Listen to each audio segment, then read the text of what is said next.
Dessie Farrell's been appointed Dublin manager, as everyone knows at this stage, and I was thinking, what can you say about him that hasn't already been said in terms of, everyone talks about him winning plenty underage. There's obviously a few mishaps, losing the minor All-Ireland final against Tipperary in 2011, of course, and then 2013 losing to Longford with the under-21s with a fairly star-studded team.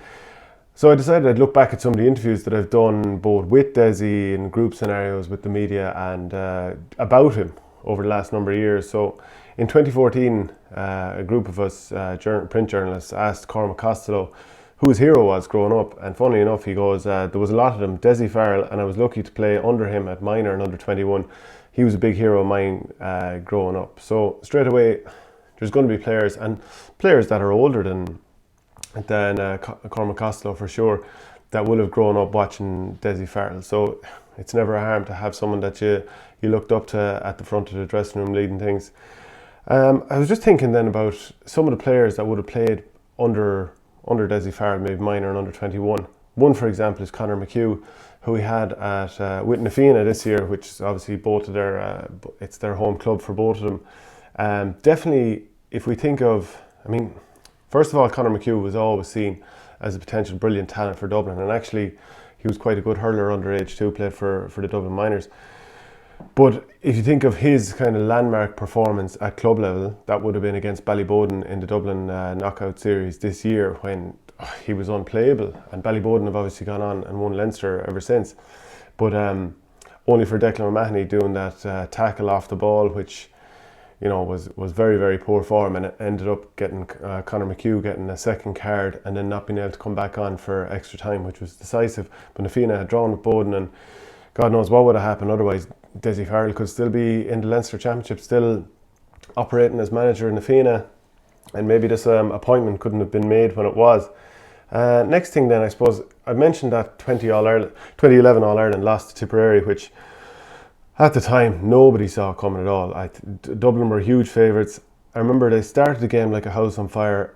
Sorry, Tipperary started the game like a house on fire. Tipperary ended obviously with that goal from Colman Kennedy. But in between, Dublin absolutely dominated so much of the middle part of that game. I would say at least 2/3 of that game. And if they didn't get the poor start and the poor finish, you just came in and watched the 2/3 of the middle, you would have thought this is like a 15-point loss. But between that and losing to Longford in 2013, when Dublin were 14-1 on to win the game, I started to think about how much you can learn from defeat. And if he'd come in and won every game underage and had a flawless record, then you wonder, how does a person recover from that sort of thing? And so much can be learned from a defeat. And in Jim Gavin's case, learned from one defeat. He only ever had one against Donegal, and it completely informed how he was going to play with Dublin from then on, or certainly started the evolution towards the all-encompassing game plan that they had. So for Dessie Farrell, it remains to be seen how that translates to senior level. But he's definitely had to taken a couple of knocks in his time. And if you refer to that 2013 loss to Longford, and I look at the team and see the players that are currently in the panel, like Ross McGowan has been there, even though we haven't seen too much of him, or he has been there anyway. Davy Byrne has been a huge part of it. Eric Lowndes has been in and out, played some important games. Paul Mannion, Kieran Kilkenny, Niall Scully came on, Conor McHugh came on. And actually, if you look at the diverging paths of both that panel for Dublin and then the panel for Longford, because I was looking at that team that beat Longford, or that beat Dublin in 2013, and there's a lot of good players from that Longford team, and you wonder if they had to be kept together in the same way that this Dublin panel is. Because I'll just go through them. Like the goalkeeper that day, of the players that are still on the panel for Longford: Paddy Cullum, very good goalie; Darren Gallagher, who everyone saw last year, he's a guard and he went away for the summer.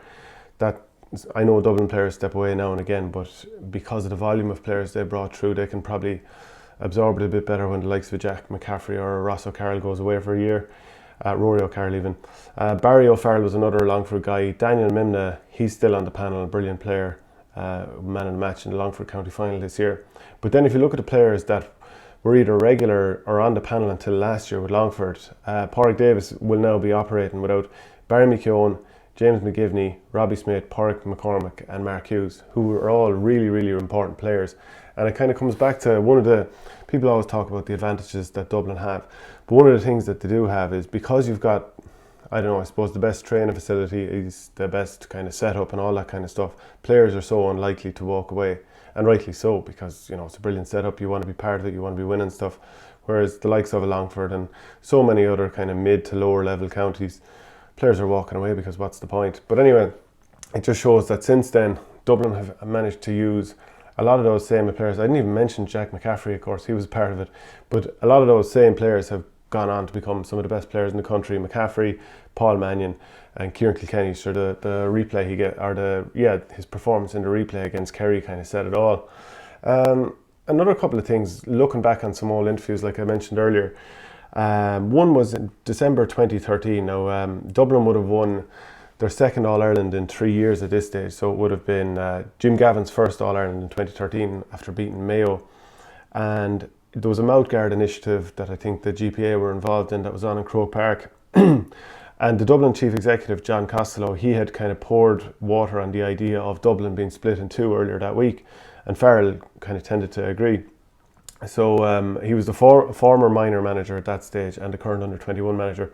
But this is what he said. He goes, the idea of splitting Dublin in two, it can't be countenanced at this point in time. Perhaps it could be revisited in 10 or 15 years' time, but if you look at it at face value and with respect to everyone involved, we were lucky to get over Kerry in the semi-final, and we won the previous final in 2011 by a single point. Longford beat Dublin in the under-21 last year. There's a lot of hype based around the sponsorship level too, but when you examine it more closely, Vodafone were pumping more money in and the previous sponsors were pumping more money in than this current one. So there's a little element of hysteria with what has been achieved in Dublin. Now this is the crucial part. If we were to go on and win 7 or 8 of the next few football titles, then you could possibly be asking that question. But as it stands, I wouldn't say there are grounds for even exploring that being the idea of splitting Dublin in two. Since then, he's talked about maybe if Dublin went on to win 6 or 7 or 8 of the next football titles. Dublin have won 5 in a row since. So it'll be interesting. I'd imagine those comments will be put to Dessie at some point.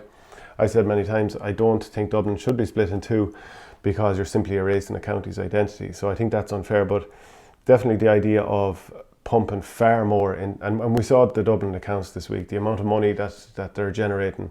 This county's in a brilliant situation, whereas so many other counties, and we've seen what's gone on in terms of like Galway, in terms of Mayo, Kildare in the past. It's happened pretty much across the board, and it feels anyway. But after Dublin winning 5 in a row, and that particular statement there, that probably will be a sticky one put in front of Dessie at some stage. Another one was the structures he was asked about in 2015. Now, Dublin's senior team had walloped Longford by 27 points. Now, Jack Sheedy was over Longford at the time. He put them out basically man on man against Dublin, which that was the way they played. So the idea of introducing kind of blanket sweepers a couple of weeks before meeting Dublin, I suppose they decided that wasn't for them, and 27-point loss shows that didn't work. Maybe the other way they would have been hammered too. But Dessie was asked about it on structures, and he goes, my personal view again is that any changes that come about still retain the provincial structures. Any changes that come about that still retain the provincial structures are only moving the deck chairs around. It's time to grab the nettle and make a serious change, and we're going to canvass our players in relation to this, which kind of says that what everyone has been saying basically, well, most people have been saying, bar the provincial councils, which is the provincial championships are absolutely, well, and certainly in Leinster's case at this stage, they feel almost like a bit of a sham, because it's a matter of course Dublin are going to win it. Kildare and Meath, for example, should obviously be a lot closer, but at this stage they feel so broken. But that was his point on it.